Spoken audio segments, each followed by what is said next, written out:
All right, let's keep rolling along here. Lots of Jews joined an underground resistance, but that underground resistance was good at hitting specific targets and disrupting some things, but wasn't really effective on a mass scale. Camp prisoners would revolt sometimes, but there's no record of any successful revolts. All those revolts were put down. What's important to know from the United States perspective is that in 1942, we knew what the Nazis were doing. We did not open our border to Jewish immigrants at that time because we were still in the middle of the Depression.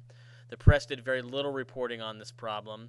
FDR did create something called the War Refugee Board, the WRB, another one of those great abbreviations, to help victims of Nazi Germany, but we probably only took in a little over 200,000 refugees from Nazi Germany during this time.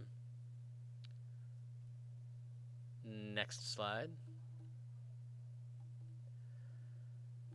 As the Allies, the Russians from the Polish side, the Americans coming in from the French side, as the Allies moved closer, the Germans began to close these camps and shift their prisoners around to other camps that were closer to Germany. But in the end, geography finally runs out, and the Allies finally see the horror of these camps. And here you can see a picture taken as an American regiment approaches a camp. This is what they would have seen as they came by the gate and saw the healthy prisoners who were overjoyed to see the Americans or any Allies come in. But as they got further into the camp, they saw scenes like this. Men that were unable to leave their bunks because of malnutrition. And finally, as they got to the back of the camps, they would see the corpses lined up to be destroyed by the Germans, hopefully before the Allies could come. This is one of my favorite pictures of a German officer being berated by a Jewish prisoner.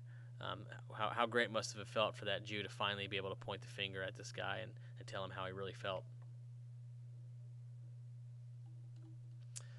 The Nuremberg trials were the trials put on after World War II. We put the Germans on trial for crimes against humanity and war crimes.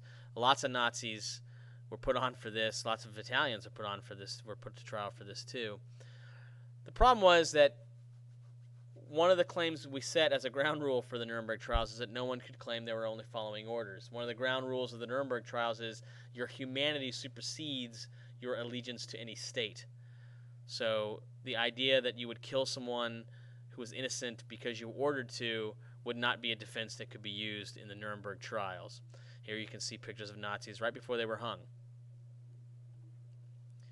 6 million Jews died in the Holocaust. To give you an idea of how devastating this was for Europe, that is 2/3 of Europe's Jewish population. To give you an idea, I love this picture of these old men. These are men in Brooklyn, New York, who are showing off the tattoos they had. And to finish up, let's go to the next slide.